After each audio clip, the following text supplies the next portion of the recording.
People, what's happening?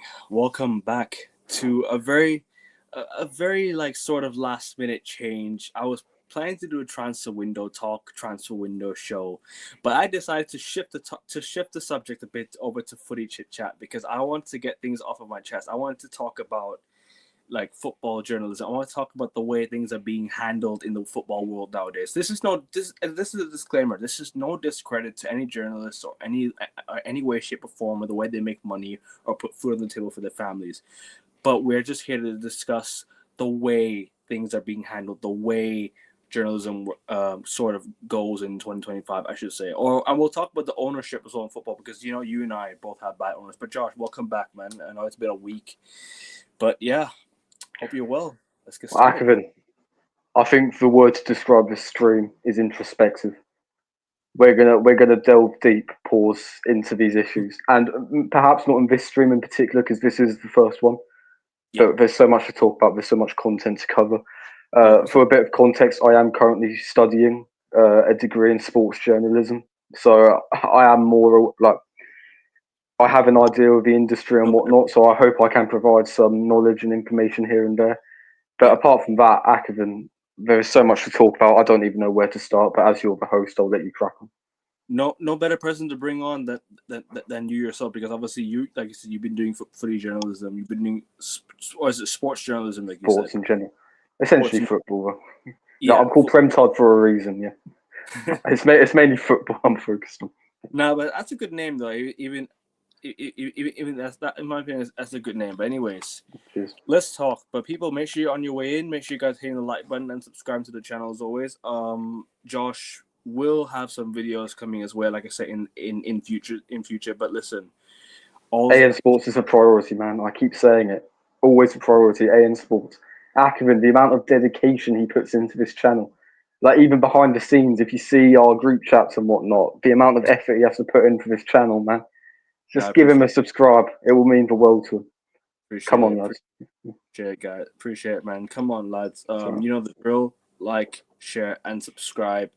I was on with Rasta earlier today. Last night, I was on with Gunnar Gossip TV. If you haven't checked their channel out, make sure you do check their channel out. I sent the link in the community post, and obviously Rasta stops. I'll be live with him later on his channel, and I think later tomorrow.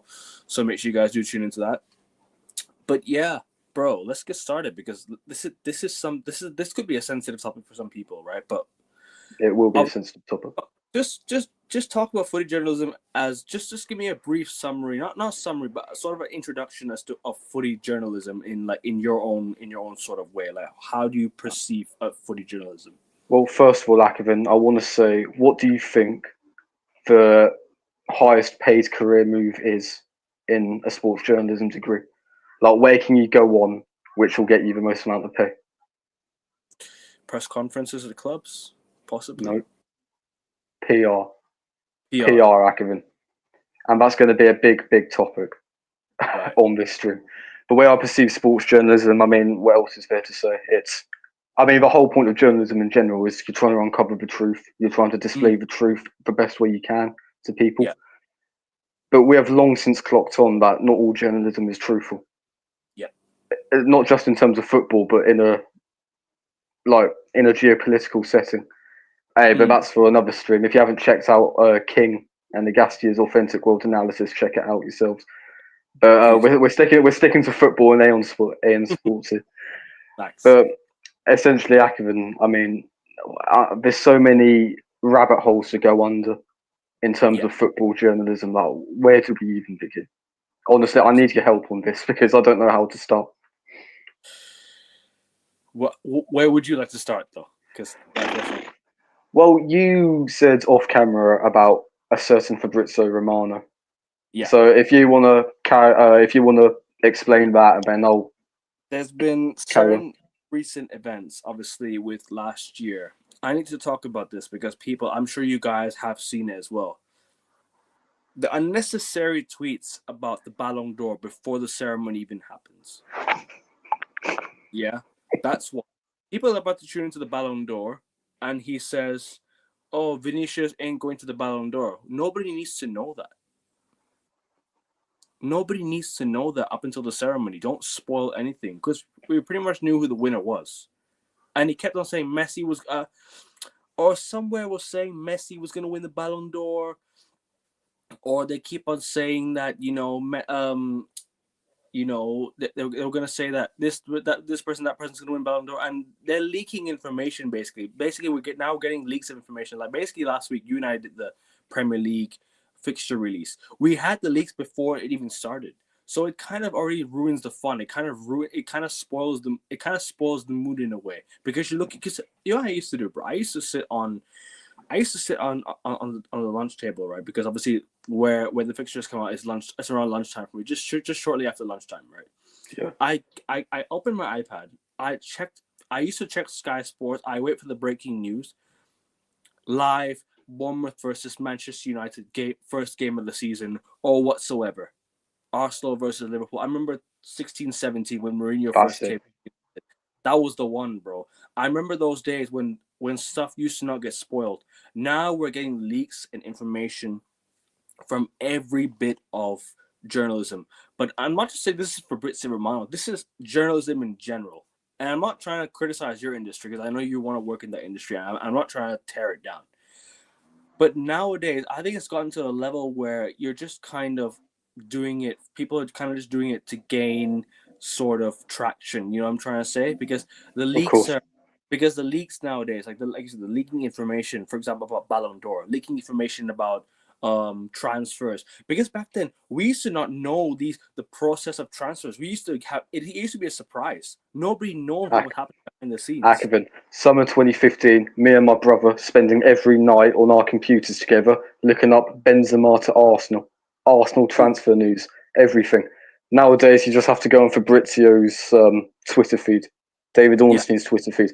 And at the end of the day, that's how it's developed. One thing I will say, leaks are natural in journalism. It's part and parcel.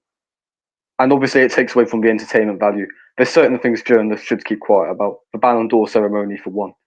I mean, we knew that Man City told Real Madrid who the winners were about 12 hours in advance. Hence why they wouldn't go.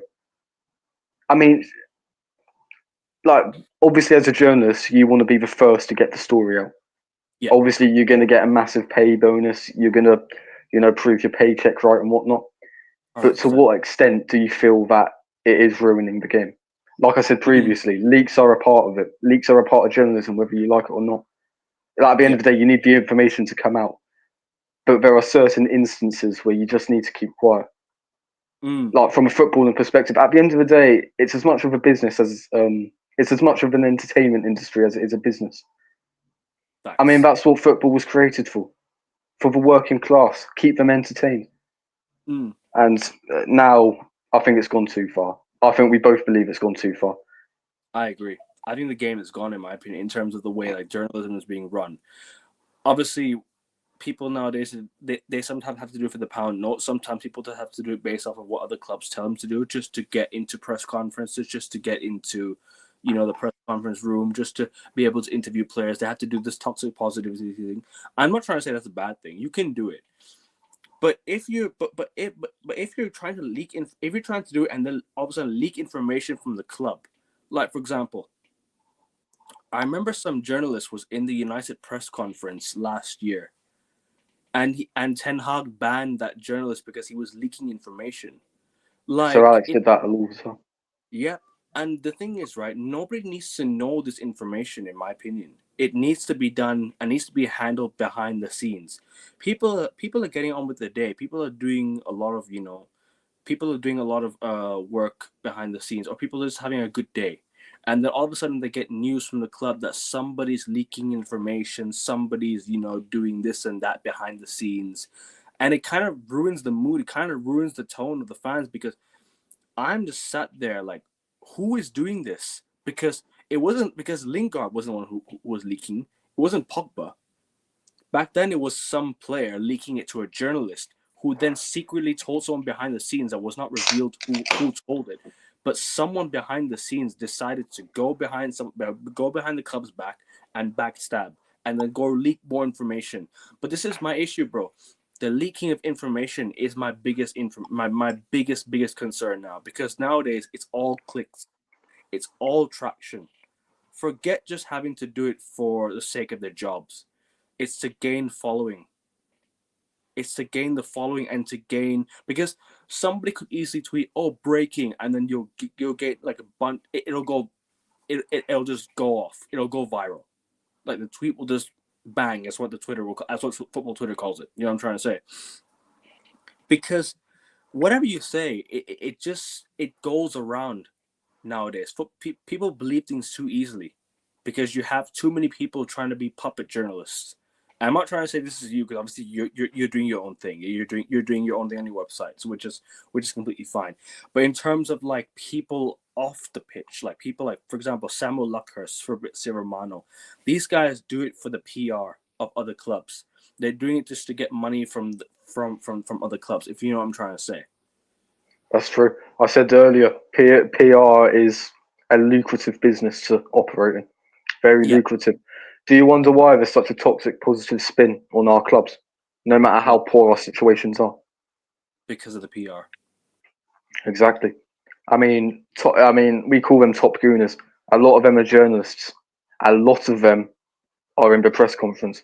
There's this Yeah. YouTube channel called Gunner Blog. I check him out a lot. He does very level-headed match reviews, but he's always positive about the club. He's always like, be patient. He's always, Arteta knows what he's doing. How could he possibly disregard Arteta? Maybe the Kroenkes have issues with their finances. It's all a load of. This is what pisses me off about PR. I mean, obviously, it's the whole essence of PR, but it's not honest. It's not honest at all. This industry isn't honest. And that's what pisses me off the most. There's no authenticity there. Full of two-faced journalists that will turn on each other for the privilege of being the first one to leak a certain bit of news. Do you think that the leaks are behind the scenes are the only reason? Is it's for clicks, or do you think it's for their own personal gain as well? Well, I think clicks and personal gain go hand in hand, Akerman. At the end of the day, you're the first one to a major breaking story. Your career's going to skyrocket. Yeah. Your interactions are going to skyrocket. You've made a real name for yourself. I can't name a particular case study, but I guarantee it's happened before. Yeah. Guarantee it's happened before. Many times. I mean, at the end of the day, that is probably the best way to go if you are going to pursue journalism. But I remember writing in my personal statement, this is all UK slang, by the way, but the fact that there is very little honesty in journalism now is why I want to get into it, so I can be more honest on things, so I can also voice my own opinion on things, almost like a columnist. That's one of my ambitions. But at the end of the day, Akerman, in order to make a name for yourself, in order to put food on the table, in order to provide for your family, you're going to have to be the first one to leak it. You're going to have to boost your career any which way you can. So I don't blame these journalists. It just pisses me off how it's so obvious. We can see through it. We can see through it, Akerman. There's no authenticity there. There's no realism there. Full of two-faced people in the industry, I'm afraid. And I get that I'm trying to be a part of it, but I'm going to try my best to be honest about it. No, I hear it. Touch wood. Touching wood right now. I will do my best. But at the end of the day, if I'm really struggling, if my family are really struggling, and I'm struggling to put food on the table, I am going to try and be the first one to leak a breaking news story. I've got to be honest. Because that's how journalism goes. Big up to you, that's the society we live in. Big up to you, Michael. Hope you're well, man. Hope you're well, Michael. But yeah, like I said, footy journalism, right, it's not, obviously it's not an easy job. It's never an easy job. You have to handle pressure. You have to handle, obviously, scrutiny from the people that follow you as well, and people who have been your biggest followers, been your biggest fans. Fabrizio Romano has to deal with it as well. He has this. Every journalist will have a touch phrase. Here we go, like Fabrizio Romano has. Here we go. I don't know David Ornstein, but he just exclusive with the alarm emoji. Yeah, exclusive. Yeah, and But this is what I mean. They'll have their own saying. They'll have their own sort of way of tweeting things. But I don't appreciate spoiling things. I don't mind if you're just gonna be out there tweeting transfers. So I don't mind the transfer thing. By the way, I don't mind it. As things stand right now, I actually don't mind the following, like, each and because I want updates. All I want to know, all I want to see is updates. I just want to see who has signed for who, what's happened at each and every single time of the window. But at the same time, I do not appreciate journalists spoiling news. Like, for example, talking about Ballon d'Or, who's going to win the Ballon d'Or. I don't appreciate the leaks coming out from Premier League clubs or Premier League journalists saying this is who you're going to face, or Champions League draws, apparent leaks of Champions League. Like, I'm sorry, like, I don't appreciate all the leaks because I just want football to be authentic. I want football journalists to be authentic. I don't want journalists to get abused. I don't like seeing journalists get abused online, because it also not just affects them, but it affects the family reading the news, reading what people say about them online. But I don't appreciate journalists trying to sort of ruin the fun of the game, ruin the spoilers. Like, for example, like I mentioned about Ballon d'Or, like I mentioned about Premier League fixtures, like I mentioned about transfers at times. You see this sometimes it's kind of a dagger to the heart, because you're looking forward to something, and then somebody just kind of spoiled it for you, and then all of a sudden you're just like, there's no more interest anymore. It kind of loses viewership and interest, because imagine people are getting so ready to buy. Imagine people have to buy the Ballon d'Or. What you call? People are buying them just that 1 day membership to watch the Ballon d'Or, or 1 day membership just to watch a certain event, and then a spoiler alert comes, and then a spoiler news comes. How are they feeling then all of a sudden? They've just wasted their money. They're not going to want to watch it anymore. They're not going to want to pay attention to it anymore. You know what I'm trying to say? Exactly. Akavin, you hit the nail on the head. But I will say, I mean, I have to keep reiterating the point. Leaks are going to be commonplace in journalism, and football's no exception. I understand what you mean, but at the end of the day, there would be such a wide audience for the Ballon d'Or. You know, you being a journalist, you're going to want to leak it, aren't you? You're going to want to be the first one on the scene. It's the power of social media. Sorry to cut you. I just want to say this. Yeah. It's the power of social media algorithm now, because whatever you say gains traction. It's easier to gain traction now than it was back then, if you ask me, because the following and the hashtags and the sort of, but and you can pretty much say the buzzwords, because you say the breaking, for example, you say breaking news. People are gonna be like, oh, this guy seems like an ITK. Let's follow him. You gain traction from all that. All these alarming words, you know what I'm trying to say online. That's what I mean. But yeah, sorry, continue, bro. I just want to say that. I know, Akavin, you're hitting the nail on the head here. I mean, I don't know where to go on from here, but you pretty much smacked it. Essential, brilliant. Now, all these different buzzwords, you know, players are pursuing this career. The club are loving the idea of getting this player. It's all a load of nonsense. It's all a load of content. I think dead internet theory has gone rife in terms of football journalism. I've got to be honest. I mean, to be honest, Akavin, I mean, where do you even want to start? I mean, I'll give you a case study here. Go ahead. I mean, journalists, they play such a dangerous game as well. The fact that, I mean, if you're one of those journalists that's synonymous with leaking information early and getting the big scoop early on, your career is going to be a lot safer than it would be otherwise. There's this certain journalist who I won't name, who used to go to my university. He was an Arsenal correspondent. Right. He told people that Partey had travelled with the rest of the Arsenal squad on pre-season tour. Turns out he didn't. He was actually in a prison cell. Yeah. He got that information wrong. Guess what? Arsenal banished him. Was he in the prison cell in the UK or in Spain? Was he in the prison cell? I mean, it was likely in a prison. I don't even. The story's so convoluted. So he was on bail or some crap. It might have been in a prison, so I don't know. That's my lack of journalistic thought there. But I mean, the crux of the story was Partey wasn't actually with the squad. False information. You're getting booted out. Yeah. This is how dangerous the industry is, and this is why you need to provide at the end of the day. Yeah. This is why you need the big scoop, Akavin. Yeah. One bit of information, and you could lose so much respect and so much following, because sometimes, in my opinion, I don't mean to say this, like if any offense, any journalists watching, whatever, but some players might have to pay the journalists just to spin positive PR about them and to put it online, just so that the PR gets stronger for those players. Because I don't know, I see Rashford having his PR team. His PR is massive. Drew Bellingham's PR BSAs, yeah. is massive.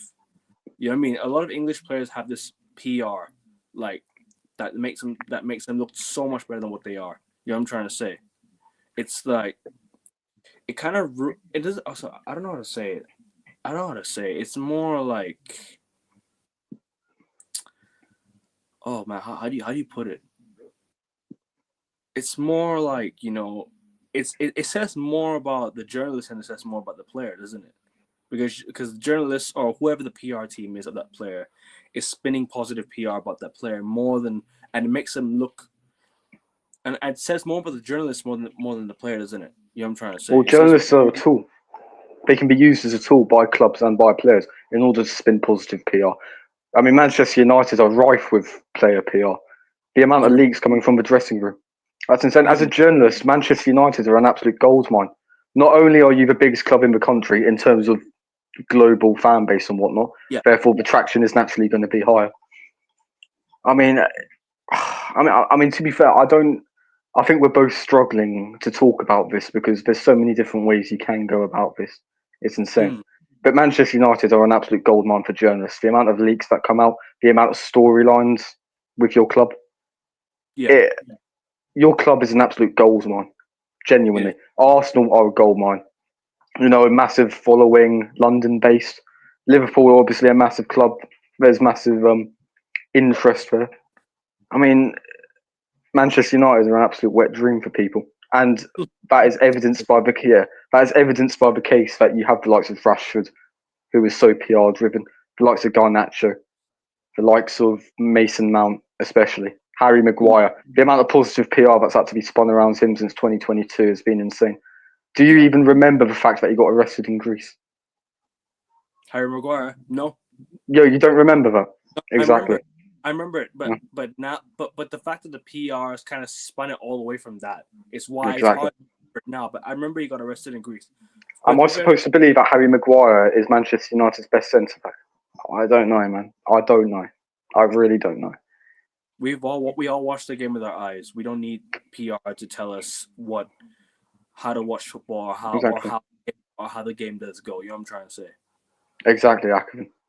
Exactly. And at the end of the day, that's why we have the illusion of top Reds, top Scousers, top Gooners, top Blues, top Citizens.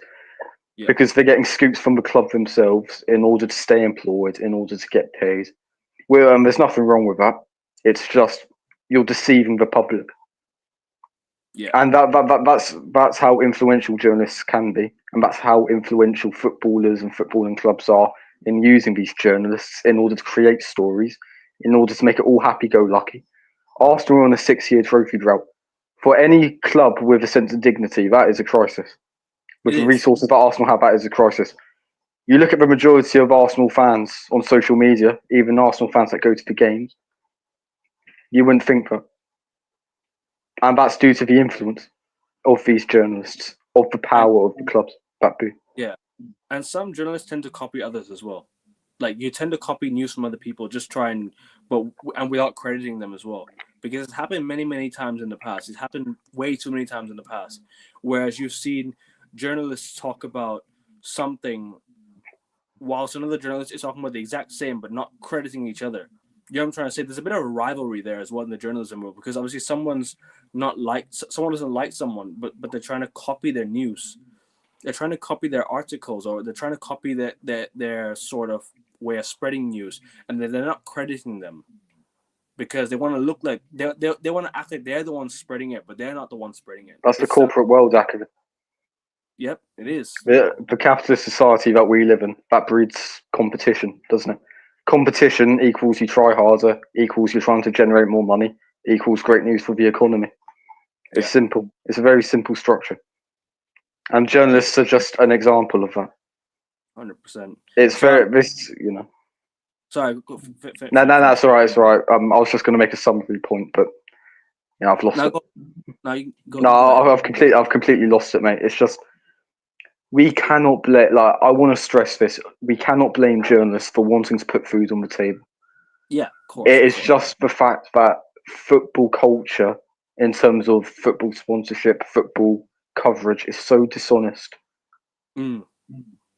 It's It, like it just feels like there's no authenticity in the game.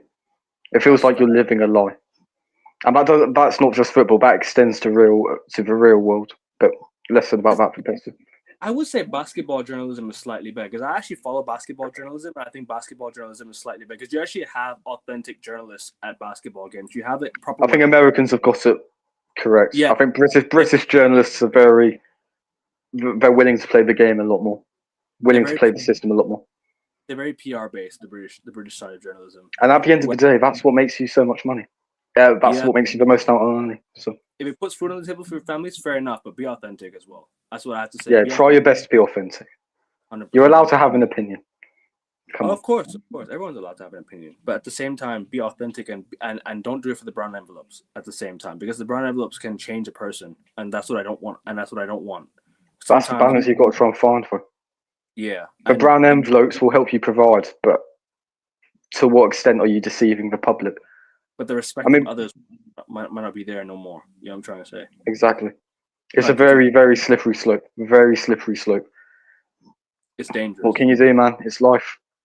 It's a very, very dangerous workplace as well because one bad misinformation and you could be finished. Yeah, I mentioned earlier with Chris Wheatley. His career was on the downfall. Mm. Luckily, he's worked his way back up. Fair play. Oh, I wasn't supposed to mention his name. Sorry. No, it's okay. You know what I mean. I'm sure other people have mentioned his name before in other videos, but it's all good. Now, because I've seen his names in like what do you call it? I've seen his name on Twitter before many times, so don't worry about it. I mean, Yeah, I think.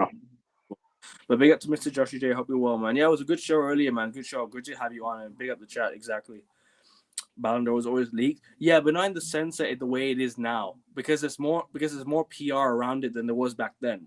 Back then, it was kind of like, okay, you can kind of see who was winning, but then we don't need a spoiler. There was always a sense of ambiguity. Yeah, there was always like a sense of we know who was. There was always will they, won't they? Oh, we've heard this, but to what extent can we actually trust this journalist? We now know that Fabrizio has all the sources in the world. He's not going to get it wrong. Yeah, I can think of one case where he got like a piece of news wrong, and that was where David Silva was going to move after Man City. That is it. Yeah. That's the only thing I can remember. Fabrizio Romano? Yeah, that's the only piece of information I can remember him getting wrong. Got the Caicedo deal wrong as well. Caicedo's Liverpool. Here we go. Did we go? He said, "Here we go," and then Caicedo ended up at Chelsea. And then a few hours later, Caicedo just went to Chelsea. Yeah, I think Lavia as well. But I think Fabrizio has revolutionised the journalistic game. No, I mean, the amount of tweets that you know. Some of the very best get it wrong, but to get it wrong, no, exactly. It's a bit more humiliating in the sense. Well, at the end of the day, Akoven, he has so many top sources. He is such a good journalist himself. Mm. I mean, the David Silva thing I mentioned earlier. I mean, I think he had agreed to join whatever club he was going to go before he made a complete U-turn last minute. So It wasn't even Fabrizio's fault. So the fact that he's telling you who's won the Ballon d'Or, there's no ambiguity there, like there used to be. To circle back the point. He works with a lot of football pages as well, so he's also a content creator at the same time as he is a journalist. He's a content creator. He's a journalist. He gets paid by all these different news outlets from all these different European countries. Gets paid by the likes of Twitter or X, Facebook, everything, Instagram. Look at Lamine Yamal. It's for money, man. Yamal said "Obrigado." Reminder that he's only 17. He can use manners at 17. It's insane. It's absolutely ridiculous. It's too much in my opinion. But sorry, go on. No, I would love to know how much Barcelona pay these journalists for positive PR. I mean, Manchester United and Arsenal as well, but Barcelona seems to have it absolutely perfect. Us two is number one for sure. Has to be. Because I think us two, United, Arsenal, I think number 1 and 2, in my opinion, personally. No, Barcelona are absolutely insane. Because our fans, obviously they're good and whatnot, And it's not as if you need a positive. Sorry. What were you saying? Oh no, obviously Barcelona, obviously they're doing well at the minute, so it's not as if the PR is needed. But it's so obvious that all these players are shown in such a perfect light. Yeah. It's come on. You can It's at least try and be more ambiguous about it. It's because our fans are the mouthiest that there is. That's why you kind of see more United fans and Arsenal fans going at it and being more active in terms of this side of things. But no, I think Real Madrid used to have Guillem Balaguer as well. Do you remember Guillem Balaguer, Sky Sports, the Spanish? I've heard of him, yeah. Yeah, I think he used to talk a lot. He used to talk about Real Madrid a lot on Sky Sports as well. He saw Ronaldo. He brought the Di Maria to United news, I think. He broke a lot of news. I used to trust him back then. He used to be a very, very credible source back then. But I don't know what happened to him. He was once a very, very credible La Liga source on Sky Sports, because La Liga was once shown on Sky Sports years ago. So yeah, but I don't mean nothing no more. The amount of times Messi won it when others Wesley Sneijder should have got it. I hear it. I hear Wesley Sneijder. Big up Rasta. I'll be on his channel later today, people. So make sure you guys check out Rasta's Stocks as well. Subscribe to his channel. Get him to 880 subs. 6 subs away. Yeah, big up. Yeah, Rasta's the one Luke Shaw fan. Yeah, put him in the bin. Yeah, big up to Mr. Joshy J. And yeah, modern football is absolutely in the bin. It is in the bin. Facts. And I don't like this Doomer gimmick, but it probably is. And that brings us to our next topic, because you mentioned the owners as well, or you mentioned the Cronkies earlier as well. Nothing but a bunch of brown envelopes. Facts. You know it, Rasta. You know it. Yep. Big up to Shivan. Hope you're well, bro. Hope you're well. And yeah, but let's move on to the next topic. Unless you have any more to say about this last, and we'll move on quickly. No, I just want to reiterate. Final point. Just go on. We don't blame journalists for wanting to make money and to provide. Of course. It's just we want more honesty, and we don't want as many spoilers. That's it. Exactly. Exactly. But yeah, moving on. Next topic. But make sure you guys hitting the like button on your way in and subscribing to the channel. I'm close to 340 subs. If you man could sub, at least get me to 335 by the end of today's video. Just 2 subs needed would be great, people. Come on. And yeah, sub to Josh as well. I know he's not uploading any videos yet, but still sub to AN Sports always the priority, lads. Just go with AN Sports. Come on. When he does upload, you man are there to see it. But let's move on to the next subject. It's the owners and the greed in football. The owners and the greed, because this is it, Ackerman. We can talk about journalists being dishonest and journalists leaking and owners being greedy, but at the end of the day, football is run like a business. Because our owners are up there with one of the worst, in my opinion, at least. United and Arsenal are up there with the worst, because we have the American owners that we don't like. We always talk about American. Not because they're American, but the way they operate. The American stuff has nothing to do with it. Yeah. If there are Americans watching, I don't know if Rasta's American. I don't mean American. No, Rasta's from Jamaica, but Jamaica, man. I should have known from Rasta.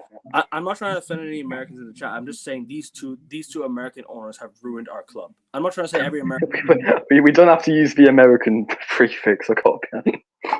I know, but what I'm trying to say is that these two are basically owning, like they basically running like sports in America, but they don't really tend to know European side of football. European sports. Yeah, that's without shadow of a doubt. Because the Glazers tried to buy a cricket team in India and then they failed, which you know what, karma served, because these lot don't know how to run a cricket team for sure. They're probably gonna ask the rules and this and that. Like, there's no point, because once the Glazers asked if they knew what the offside rule was, I swear they went to a game and asked what the offside rule was, and I'm like, okay, there's something fishy with that. There's not the dedication, but yeah, like you should have educated yourself on the sport before you purchase the team regarding that sport as well. I can guarantee you, Roman Abramovich could have told you what the offside rule was when he took over Chelsea in 2003. Easily. I can guarantee you, Sheikh Mansour could have explained to you the offside rule back in 2008 when they took over City. Whoever Newcastle's Saudi owners are, I guarantee you they could explain you the offside rule even more effectively than I could. Easily. Because they're dedicated to these clubs, they're dedicated to these teams, they're dedicated to investment. But the majority of football clubs, the majority of football owners, I should say, obviously in it for the money. Football is a business. Whether we like it or not, it is a business. We don't want it to be. We don't want it to be run like a business, but at the end of the day, it is a business. It was made for the working class. It's no longer for the working class, and that's the way the cookie crumbles. That's the way everything goes. It wasn't a business back then, but now it is a business. Now it has become a business.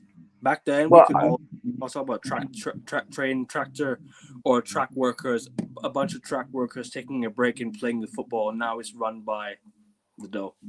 Yeah, it was a long time ago since Arsenal were a team of factory workers looking for a kickabout after a long, hard day in the factory. Nowadays, it's Kai Havertz trying to control the ball. You have to bring up. No. I do like Kai Havertz. It's just we're not going to win the league as long as he's our striker. No offense, Kai. But what do you think it is though?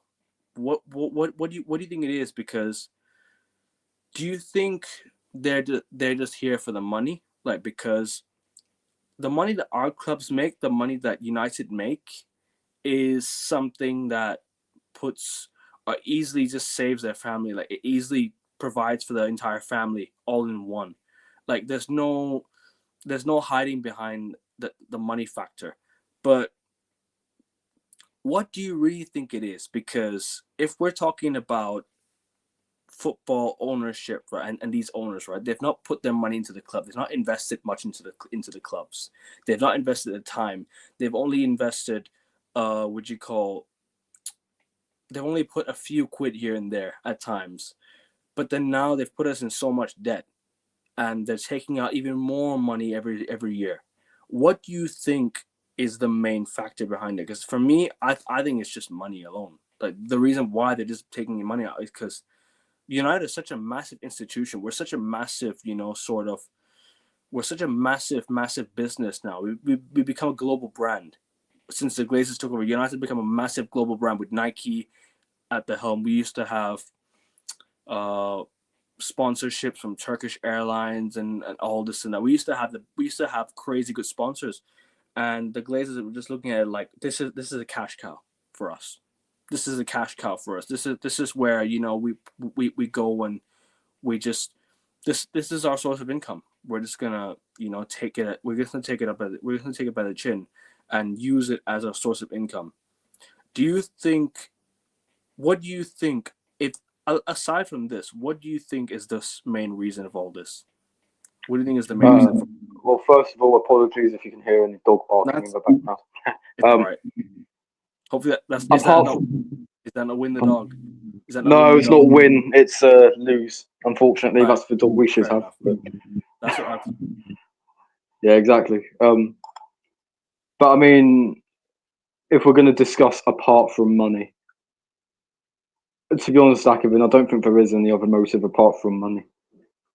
Obviously, money's going to be the end goal. I don't know if they have any other thought apart from that.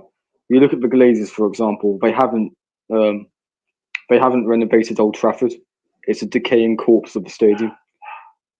Apologies for the dog again. Your players, like the players you buy, the players you're trying to sell, they just aren't Manchester United standards, or they shouldn't be Manchester United standards. Honestly, Akivin, I mean, money aside, what other motive is there? Genuinely, I mean, they may put a few bits of money here and there. Kroenke, for example, spent a lot in the summer of 2023, but to what extent was that a PR move to keep them in power? To what extent was that? To what extent was the summer of 2023 a transfer window to solidify Arsenal's place in the Champions League places and therefore generate the Kroenkes more money? If you think about it, that £200 million we spent in the summer of 2023, that was a brilliant investment for the Kroenkes. Because since then, Arsenal finished in the Champions League 2 more times. That's about £400 million right into the Kroenkes' pocket. At the end of the day, it's all money orientated. I don't think there is another angle you can go at it from these owners, apart from they're here to make money. It's a business. They're going to try and make money. At the end of the day, what can you do? Football is an incredibly lucrative business. Yeah. So why not invest? Why not put a few bob here to make all this bob there? Simple. I hear it, bro. I hear it, because now you look at the Glazers, right? Ineos have now come through. to Old Trafford. They've also now purchased the club as a small sort of share. They now own like 29% of the club, whilst the Glazers will own the majority, right? They made a promise to the Glazers saying that we're gonna buy 29%, right? We're gonna buy 29% and we're gonna keep you here. We're not gonna take over from you. We're just gonna help you. You know, and that's where Ineos kind of just ruined everything, in my opinion. I don't think Ineos are here to save Man United. I think Ineos are just here just as Glazers 2.0. I'll be honest with you. A lot of United fans like Ineos, but I don't know why. I don't know why, because Ineos have done nothing for us since being here, except lower the standards even more. Could the standards have got any lower? The standards would have still been as low, but they've come in and given the manager that's failed a new contract whilst telling us that they want to win the Premier League by 2028. So how are we going to do that by keeping a manager that's failed? Not Ruben Amorim, I was talking about Ten Hag. Well, I mean, Amorim's failed as well. I mean, I think there's no other way of getting around it. But I mean, 15th, no trophies, no European football. Shambles. Yeah. It's money laundering as well. Yeah, exactly. It is money. That's a good point, Monkey. Yeah, because don't forget, Sir Alex Ferguson told them at the the horse event? The horse racing. Yeah, Cheltenham, was it? Horse racing at Cheltenham, I think. Cheltenham. Yeah, I think Cheltenham. Yeah, I think so. Back in 2003 or 4 or something like that. And then he just told them, why don't you buy Manchester United or something like that with the money that they got at Cheltenham or something. I don't know how much ever they won at Cheltenham. Apparently they must have won they must have hit the jackpot or something. Yeah, they must. I think they won a really lucrative bet. I don't know the story. I think he fell out with the previous Manchester United owners over who to bet on in the horse racing, which led the way for the Glazers to be like, why don't we, put money on the table? That's insane, man. Hey, Sir Alex is just as culpable for Manchester United's downfall as the Glazers are, in my opinion. I love Sir Alex Ferguson. I think he's the greatest time personally. But to see him to still not hold him accountable, still, he has to be held accountable, because at the same time, him not staying and rebuilding the club again is what helped other managers fail. You could have easily stayed and rebuilt United with a new set of players, but you left us in a state where a lot of players were getting old, contracts were running out, players' futures were uncertain, and then David Moyes had to come in and sort it out. Which, I'll be honest with you, he didn't handle it very, very well as well. Van Gaal to come in, he couldn't get the players he wanted. So at the same time, I don't know, man. I blame Fergie as much as I do the Glazers as well. Akron, look at your squad on paper when you won the title in 2013.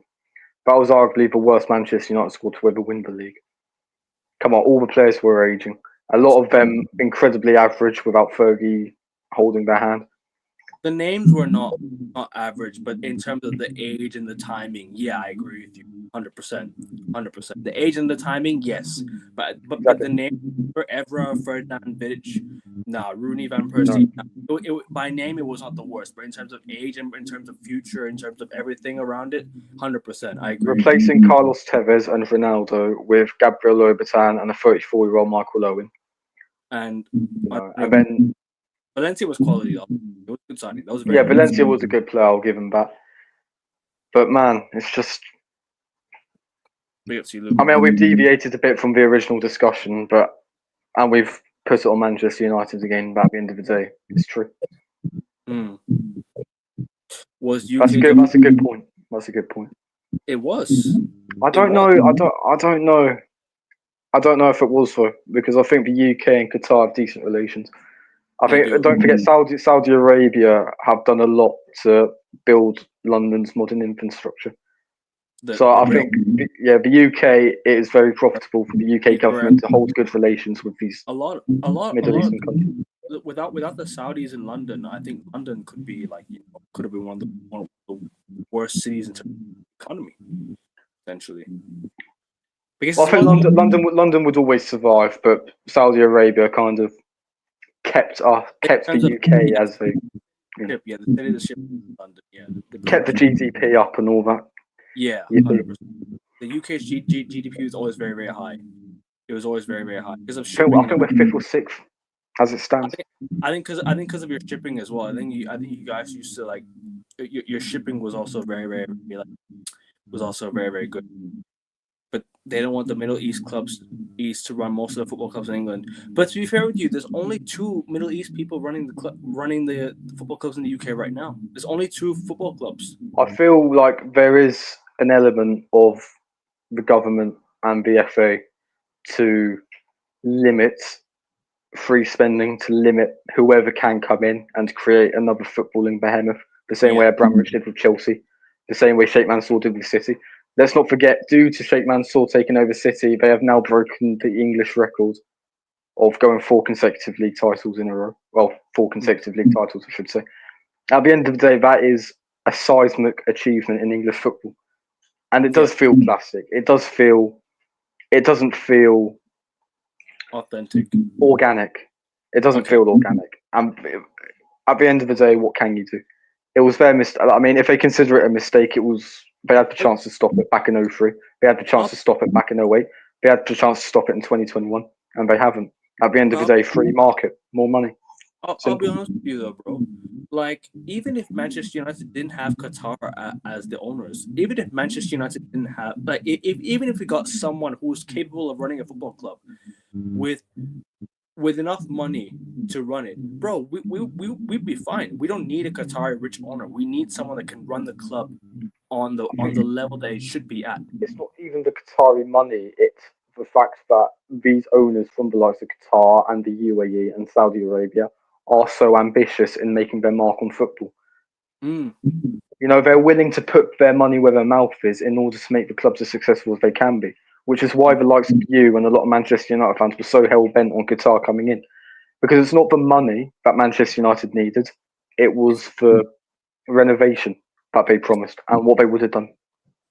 And also because you know what it is, if you go and look at the way that the Glazers have run the club, right? They've not put their money into the club. Whereas you look at Manchester City, for example, the Sheikh Mansour went to Man City, put in his money. He said, "We're gonna put money into this football club. We're gonna make it one of the best institutions in the world." And look at what Manchester City is now.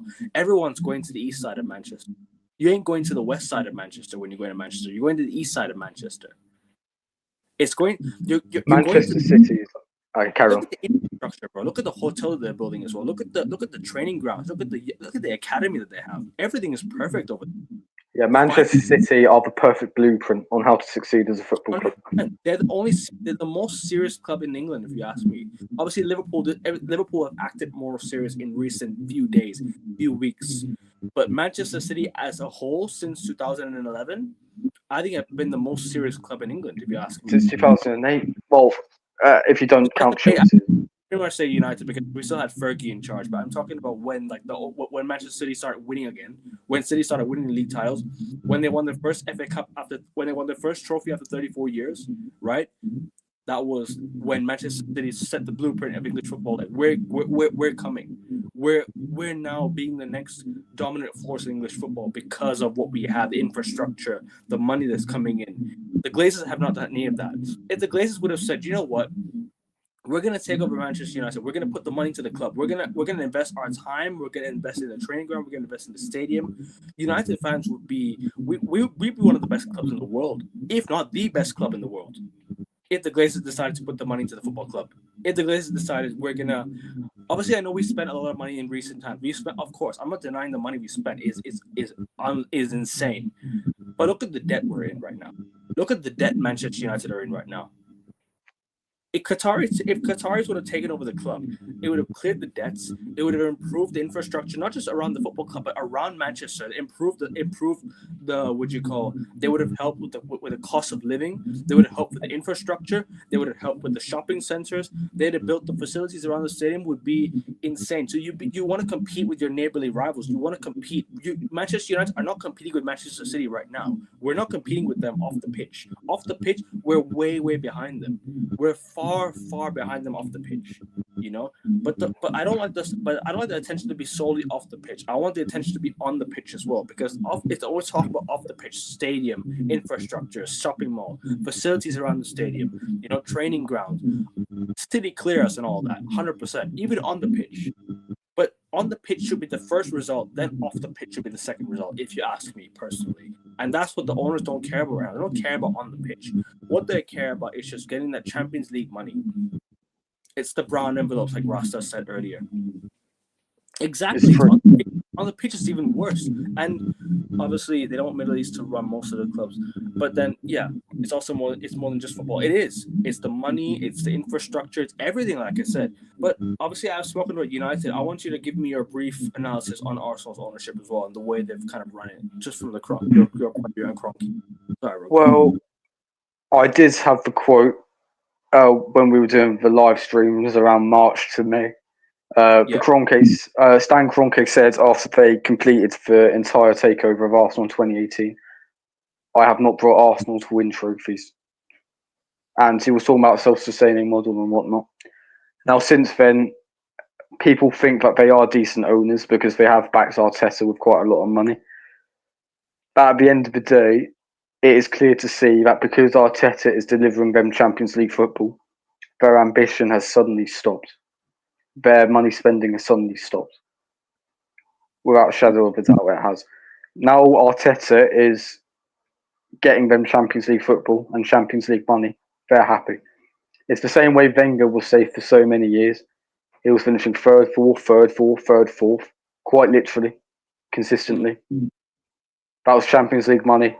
They were happy with it. I mean, no, what else is there to say? I mean, we can see now, I mean, we've dragged Zubimendi out for about the last 7 months.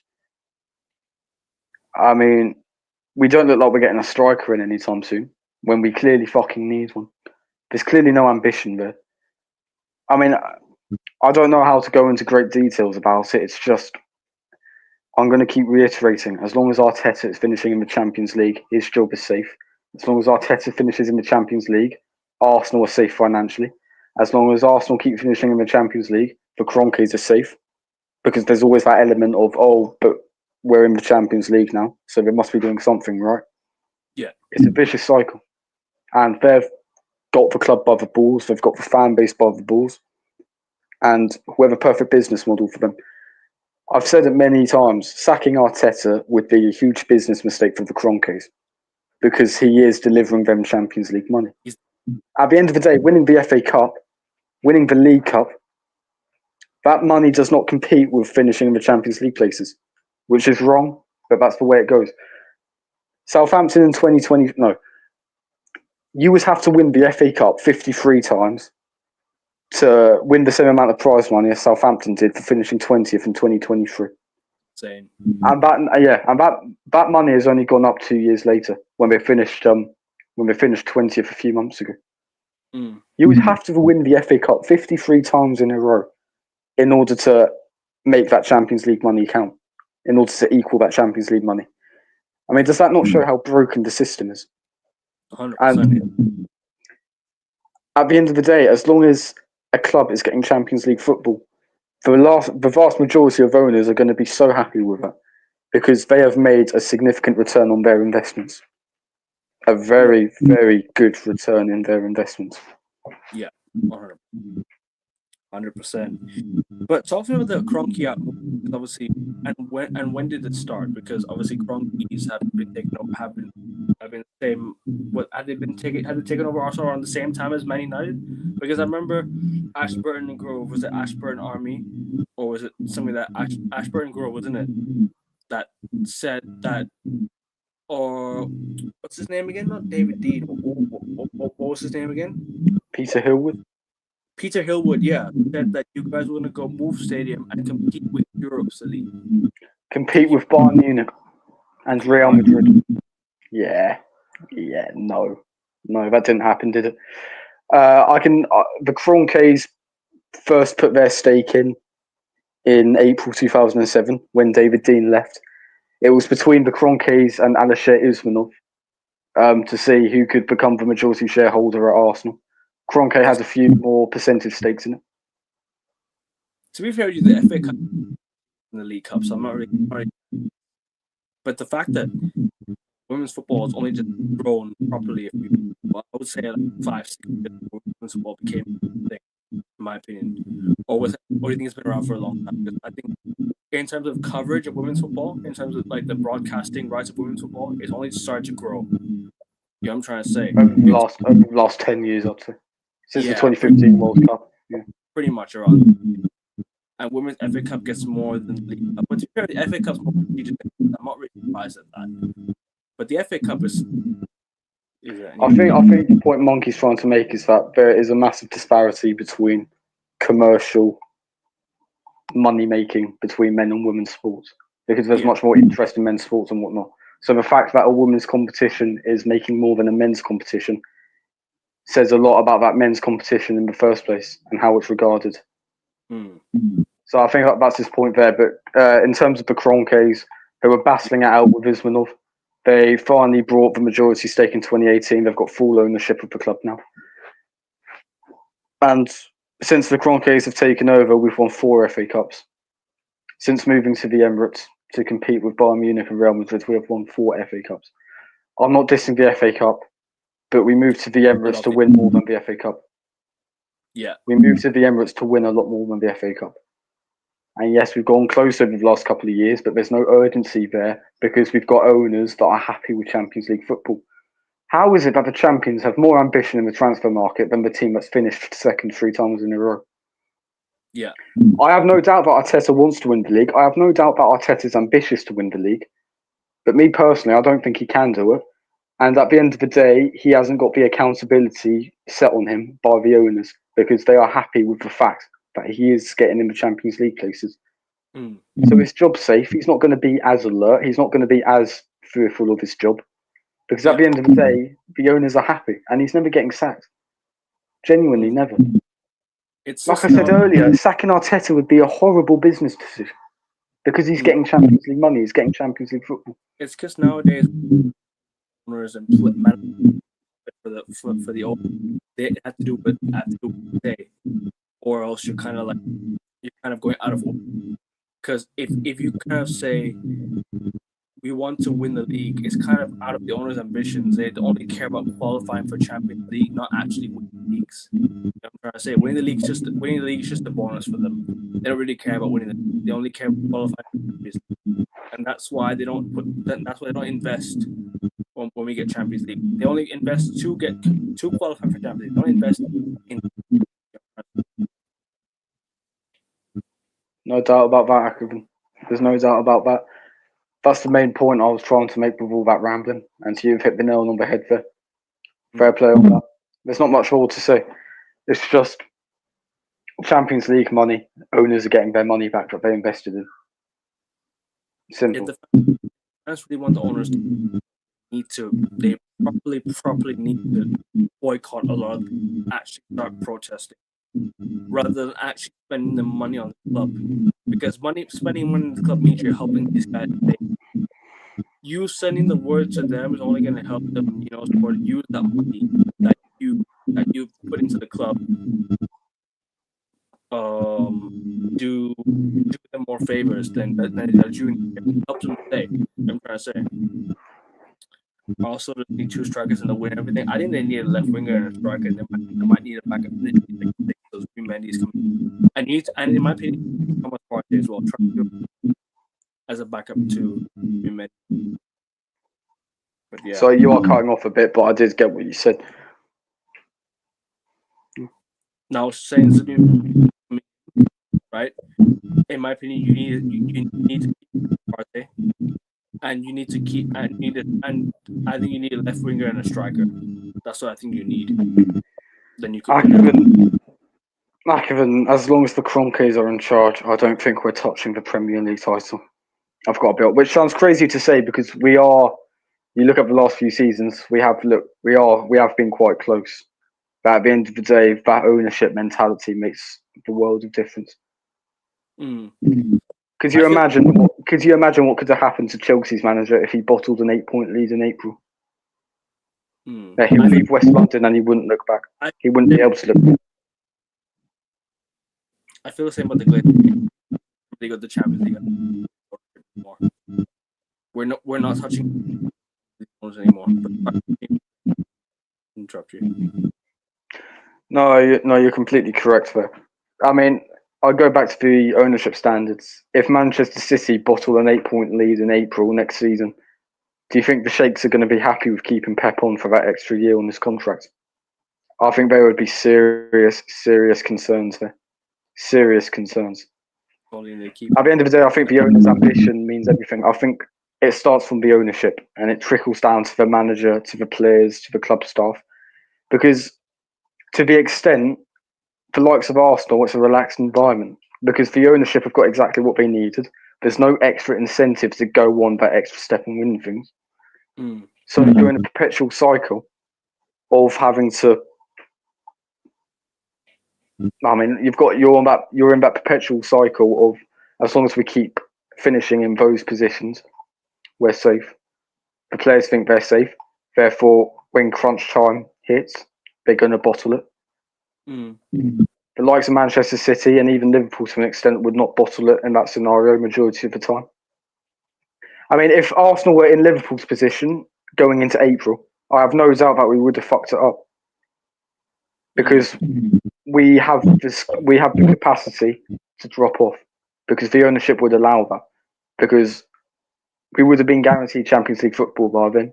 They would have been fine. Everyone at the club would have been dilly-dally, and the ultimate ambition wouldn't have been to go on to win the league. It would have been Champions League next year.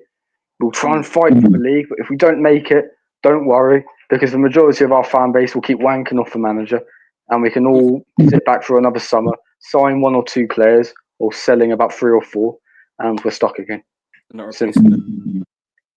Exactly. That's the difference where you want it. But also, you got to look at it as, yes, I understand the pedigree, but the example that Josh gave was, if he didn't win for 2 seasons, and he had the season he did this year, 2 years in a row, I think the owners would just pull the trigger and say goodbye. Yeah, I understand that Pep has proven he can win things, but at the end of the day, if he bottles an 8-point lead in April, his job is going to be not secure. There was a reason why he's only given a 2-year contract. They didn't want to give him like a lifetime contract. Be like, oh, if you fail, if they sack him, it'll be expensive. Because actually, I'm wrong. It'll be expensive because he's the highest paid manager right now. No, but Akavin, you're completely correct. Why was Pep given a 2-year contract?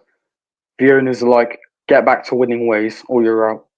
And you've got a maximum of 2 years in order to get back to those standards. Because there's no doubt Man City's hierarchy are absolutely disgusted with the season they've just had. Losing the FA Cup final to Crystal Palace. December as well. Don't forget December as well. Losing the 15th place. Insane. They're absolutely terrible. They are. And at the end of the day, that shows how high their standards are. Yes, you've proven you can win things, and you probably will win things. But you've got a maximum of 2 years in order to rectify your mistakes this season. And I guarantee you, if Liverpool win the league again and Man City, I guarantee you next season, if Man City don't win the league, Pep's job, unless he wins the Champions League, for example, is under serious scrutiny. Under really, really bad scrutiny. Yeah. Because those are the standards. That is the environment of having an ambitious owner, whereby everyone strives to succeed, which is why Man City have been by far the most successful English club over the last 10 years and will continue to be so for the next 10. Look at the way they sacked Pellegrini and Roberto Mancini. Look at the way they sacked these three Man City. They ain't messing about. They ain't mucking about, these owners. So if Pep has another season like how he has this season, as well as bottling a final to Crystal Palace like that, yeah, I'm sorry. Winning 1 Community Shield is not enough for Manchester City standards. For the most serious club in the Premier League, I don't think so. Despite the 115 charges, despite all of that, still, they're all serious. But I know you have to go, Josh. I don't want to keep waiting any longer. We are going to wrap it up. Right. That was a really, really good stream, really good discussion. Very eye-opening, very depressing, but very necessary as well. But yeah, people, make sure you guys handle subscribing to the channel. I'm close to 340 subs. If you guys could sub, that'd be great. 335 by the end of today's stream would be nice, but sub to me.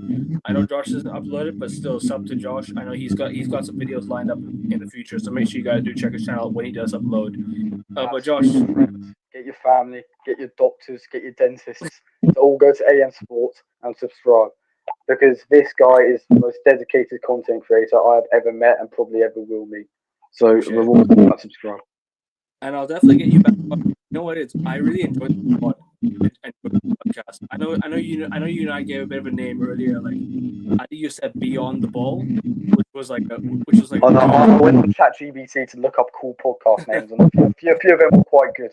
ChatGPT to help with AI is taking over, man. What can I say?